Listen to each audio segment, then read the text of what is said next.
Você já ouviu falar de Aileen Wuornos? Mas e se eu te dissesse que existe uma parte oculta dessa história que ninguém, absolutamente ninguém, jamais ousou revelar? Antes de começarmos, deixe seu like e comente abaixo qual caso você quer ver dissecado aqui no canal, porque hoje nós vamos entrar na mente daquela que a mídia batizou de a Donzela da Morte, mas que na verdade era o produto final de um sistema que falhou com ela desde o primeiro respiro.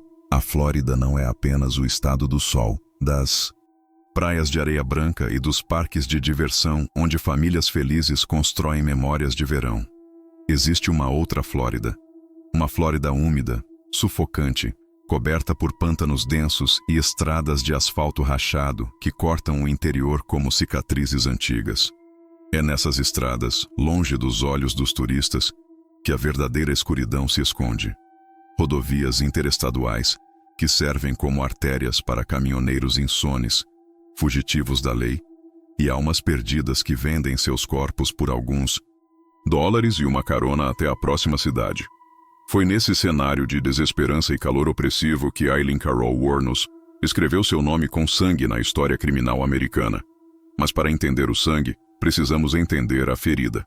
E a ferida de Aileen começou a sangrar muito antes de ela segurar aquele revólver calibre .22. Estamos em 30 de novembro de 1989. O ar está pesado, com aquele cheiro característico de vegetação apodrecendo sob o sol. Richard Mallory, um homem de 51 anos, dono de uma loja de eletrônicos em Clearwater, decide dar uma volta.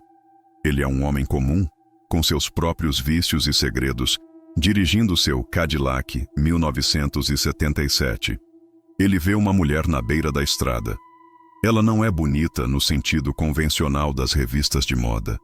Ela tem o rosto marcado pelo sol e pelo vento, cabelos loiros desgrenhados e olhos que parecem ter visto o fim do mundo e voltado para contar a história. Ela é Aileen, ou Lee, como ela prefere ser chamada. Mallory para o carro. Uma transação é acordada. Sexo, dinheiro, uma troca tão velha quanto a humanidade. Eles dirigem para uma área isolada, uma trilha de terra cercada por pinheiros altos que bloqueiam a visão da estrada principal. O que acontece nos minutos seguintes ainda é motivo de debate acalorado entre psicólogos forenses e entusiastas do true crime. Aileen diria, mais tarde, que foi legítima defesa, que Mallory se transformou, que a violência sexual se tornou sádica, que ele tentou matá-la. A polícia diria que foi um roubo a sangue frio. A verdade? A verdade morreu naquele bosque junto com Richard Mallory. O fato indiscutível é que 3 tiros ecoaram entre as árvores. 2 no peito. O terceiro, fatal, perfurou o pulmão e o coração. Aileen não correu imediatamente. Ela arrastou o corpo, cobriu-o com um tapete velho, limpou as impressões digitais com a frieza de quem sabe que a vida humana, naquelas estradas, vale menos que um tanque de gasolina. Ela pegou o carro, a carteira, e desapareceu na neblina de sua própria existência caótica. Mas Mallory foi apenas o começo. Ou melhor, foi o fim de um começo que durou 33 anos. Para entender o que transformou Lee na predadora das rodovias, precisamos voltar no tempo. Precisamos ir para o norte, para o frio de Rochester, Michigan, no ano de 1956. Aileen nasceu em um vácuo de afeto. Sua mãe, Diane Wuornos, tinha apenas 15 anos quando deu à luz e abandonou os filhos pouco tempo depois. O pai, Leo Pittman. Guarde esse nome. Leo era um sociopata. Diagnosticado, um homem que passava a vida entrando e saindo de instituições psiquiátricas e prisões, condenado por crimes sexuais contra crianças. Ele cometeu suicídio na prisão em 1969, sem nunca ter conhecido a filha. Mas a genética é uma roleta russa. E muitos se perguntam se Aileen herdou de Leo não apenas os traços físicos, mas algo muito mais sombrio. Uma predisposição para a violência, um gene do mal. Ou se foi o ambiente que a moldou como barro nas mãos do diabo. Aileen e seu irmão, Keith, foram adotados pelos avós maternos, Laurie e Britta Wuornos. Eles disseram às crianças que eram seus pais. Uma mentira fundamental que, quando descoberta anos depois, estilhaçaria a pouca confiança que Aileen tinha no mundo. Mas a mentira não era o pior. A casa dos Warnos era um caldeirão de instabilidade. Laurie, o avô, era um alcoólatra severo e disciplinador brutal. Vizinhos e relatos posteriores sugerem que o abuso dentro daquela casa não era apenas físico ou verbal. Aileen aprendeu cedo que seu corpo não lhe pertencia. Aos 11 anos, ela já trocava favores sexuais por cigarros, doces ou apenas para sentir que tinha algum controle, algum valor, mesmo que distorcido. A inocência não foi perdida, ela foi arrancada. Aos 14 anos, o inevitável aconteceu. Aileen engravidou. Em uma cidade pequena nos anos 70, isso era um escândalo. Ela foi escondida em um lar para mães solteiras, deu à luz um menino e foi forçada a entregá-lo para adoção imediatamente. Imagine o trauma. O corpo de uma criança gerando outra criança, fruto de um ato que ela mal compreendia, sendo separado dela logo após o parto. Ela voltou para casa, mas não por muito tempo. Poucos meses depois, seus avós a expulsaram.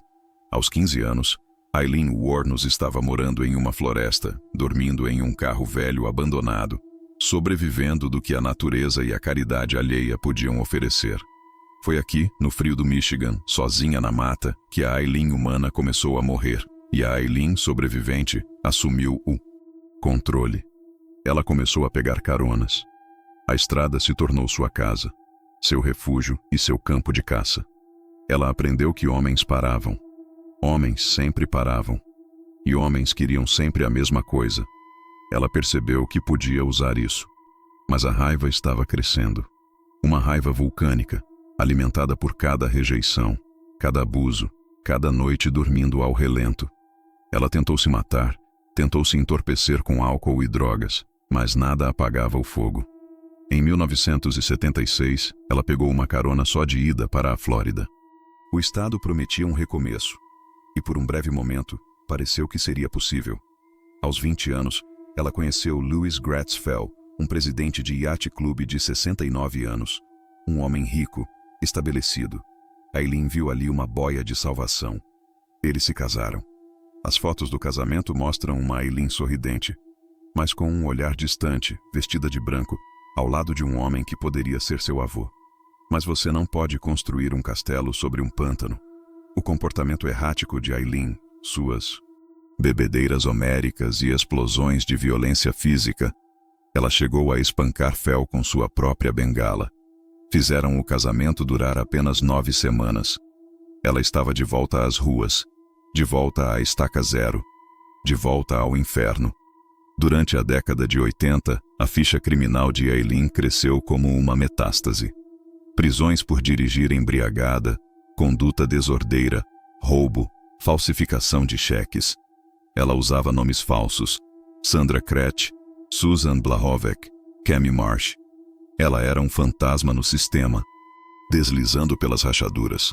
Mas algo mudou em 1986. Em um bar gay chamado Zodiac, em Daytona Beach, ela conheceu Tyria Moore. Tyria era pequena, tímida, com um jeito quase infantil, o oposto completo da abrasiva e barulhenta Aileen. Foi amor à primeira vista? Talvez não nos moldes dos filmes românticos, mas foi uma conexão desesperada. Aileen viu em Tyria alguém para cuidar, alguém que não a machucaria. Tyria viu em Aileen uma protetora. Elas se tornaram inseparáveis. Aileen assumiu o papel de provedora. Ela prometeu a Tyria que cuidaria de tudo, que elas teriam uma casa, uma vida digna. Mas a única habilidade que Aileen tinha para ganhar dinheiro rápido era vender seu corpo na beira da estrada. E foi essa necessidade desesperada de manter Tyria, de manter essa ilusão de normalidade e amor doméstico, que começou a pressionar o gatilho. Aileen saía todas as noites, entrava em carros de estranhos, suportava o insuportável e voltava para o quarto de motel barato com dinheiro amassado. E a alma um pouco mais fragmentada. Tyria sabia? Tyria suspeitava. Essa é uma das grandes incógnitas. Aileen protegia Tyria da realidade brutal de seu trabalho, mas a tensão estava se acumulando. Aileen começou a ficar paranoica.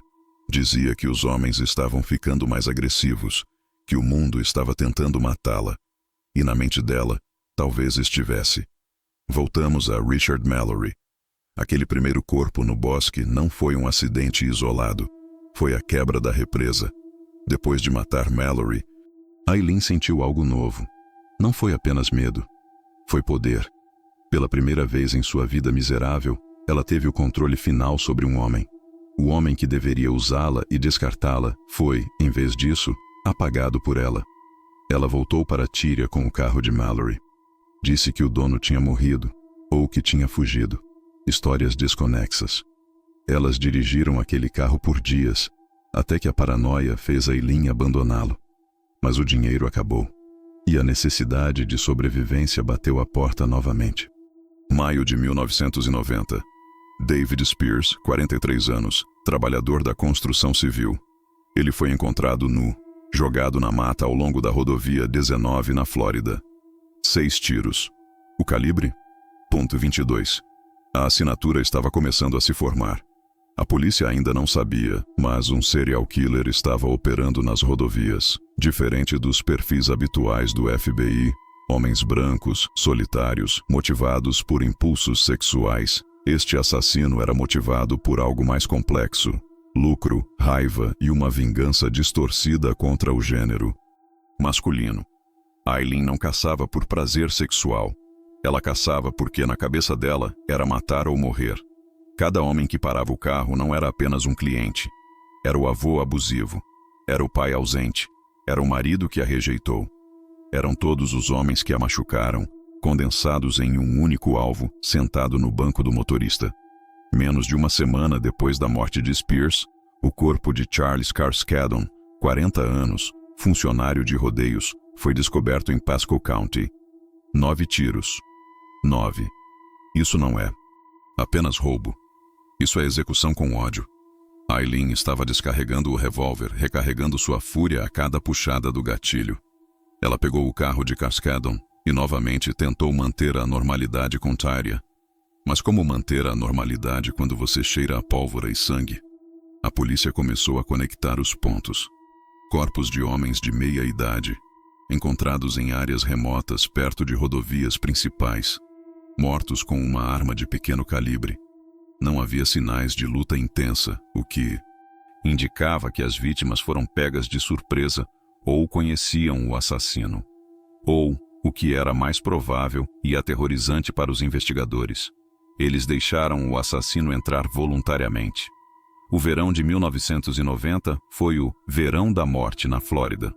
Enquanto as famílias visitavam a Disney, Aileen Wuornos transformava a I-75 em seu abatedouro particular. Em julho, Peter Sims, 65 anos, um missionário aposentado, desapareceu.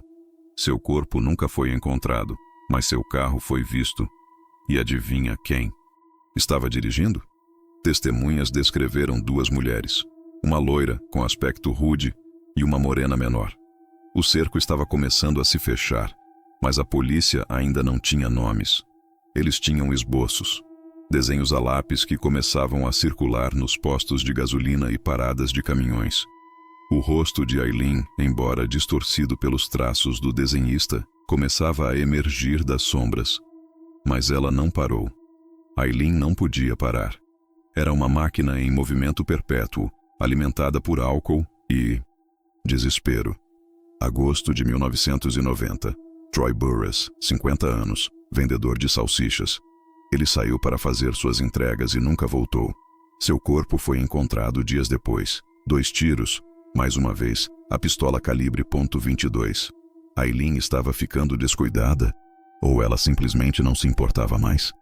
Ela e Tyria estavam penhorando os pertences das vítimas. Câmeras, ferramentas, armas, detectores de radar. Elas deixavam um rastro de papel, impressões digitais em lojas de penhores ao longo da Flórida. Um rastro de migalhas de pão que gritava para ser seguido. Mas o sistema de comunicação policial da época não era instantâneo. As conexões demoravam a ser feitas. E enquanto os teletipos batiam e os relatórios eram arquivados em condados diferentes, Aileen continuava na estrada. Setembro de 1990. Dick Humphreys, 56 anos, investigador de proteção infantil e ex-chefe de polícia. A ironia é brutal. Um homem da lei, treinado para identificar perigo, abriu a porta para a morte. Ele foi encontrado com 7 tiros na cabeça e no tronco. O nível de overkill, violência excessiva, estava aumentando. Aileen não estava apenas roubando, ela estava aniquilando. A mente dela estava fraturando. Ela começou a acreditar que Tyria ia deixá-la, que a polícia estava em cada esquina. E de certa forma, estavam. A força-tarefa estava montada. A mídia começava a falar sobre os assassinatos da rodovia. Caminhoneiros estavam armados, paranoicos. O mercado do sexo na estrada, que sempre foi perigoso, tornou-se uma zona de guerra. E no centro de tudo, uma mulher de 34 anos, com um revólver na bolsa e um buraco negro no lugar da alma. O último ato dessa tragédia sangrenta aconteceu em novembro de 1990, quase um ano depois do primeiro assassinato. Walter Geno Antônio, 60 anos, caminhoneiro. Encontrado nu, baleado 4 vezes. Seu caminhão foi encontrado dias depois, a quilômetros de distância. Aileen havia completado o ciclo. 7 homens mortos em 12 meses. 7 famílias destruídas. Mas a sorte de Aileen tinha acabado. O acidente de carro que ela sofreu com o veículo de uma das vítimas chamou a atenção. As testemunhas oculares. As impressões digitais na loja de penhores. A polícia finalmente tinha um nome. E mais importante, eles tinham uma alavanca. Tyria Moore. A mulher que Aileen amava mais do que a própria vida, seria a chave para a sua destruição. A caçada humana começou. Aileen e Tyria estavam escondidas, vivendo de bar em bar, motel em motel. A tensão entre elas era palpável. Tyria queria voltar para casa, para sua família. Aileen implorava para que ficassem juntas, prometendo que tudo ficaria bem, delirando sobre um futuro que nunca existiria.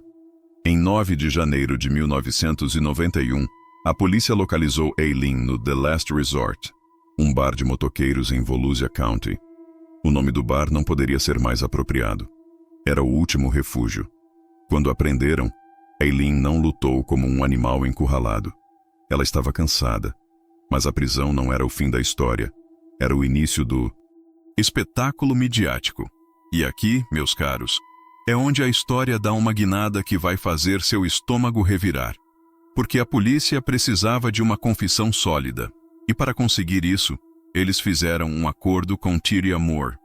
Tyria foi instalada em um quarto de motel pago pela polícia, cercada por agentes e gravadores. A instrução era clara: ligar para Aileen na prisão e convencê-la de que, se ela não confessasse assumindo toda a culpa, a própria Tyria seria indiciada como cúmplice de assassinatos em série. A pena seria a cadeira elétrica. Imagine o peso disso na mente já fraturada de Aileen.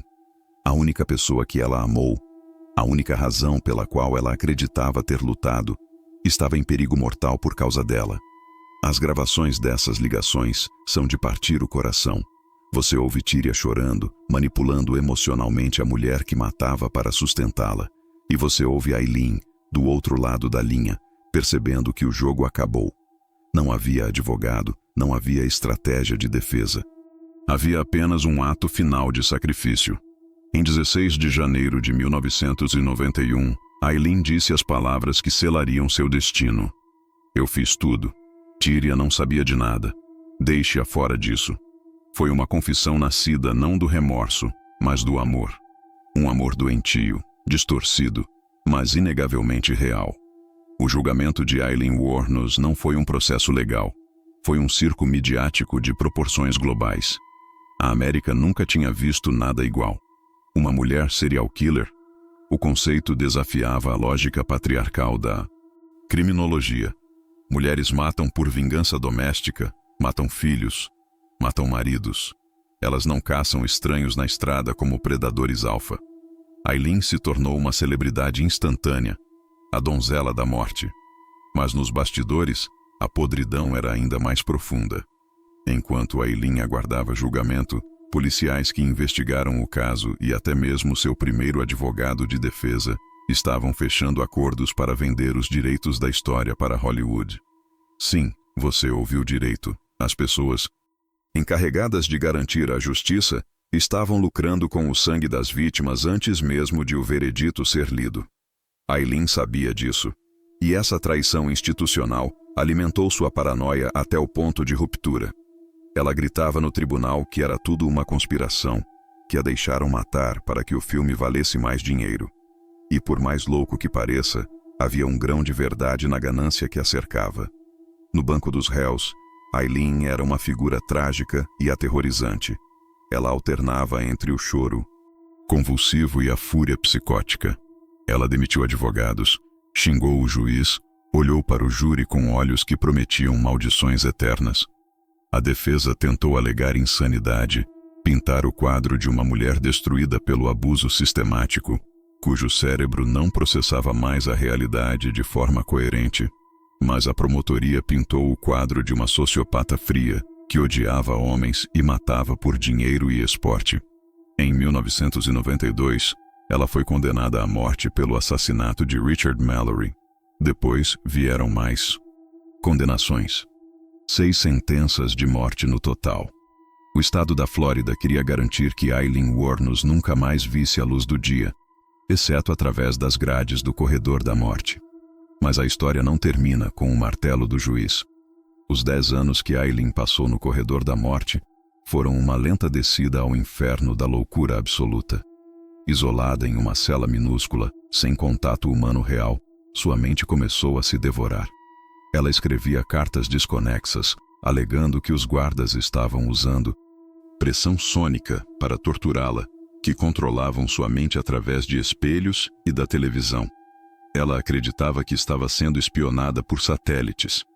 Muitos dizem que ela estava fingindo para evitar a execução, mas quem assiste às suas últimas entrevistas vê algo que não pode ser atuado. Vê os olhos de um animal que foi chutado tantas vezes que não sabe mais distinguir uma mão estendida de um punho fechado. Em 2001, Aileen tomou uma decisão drástica.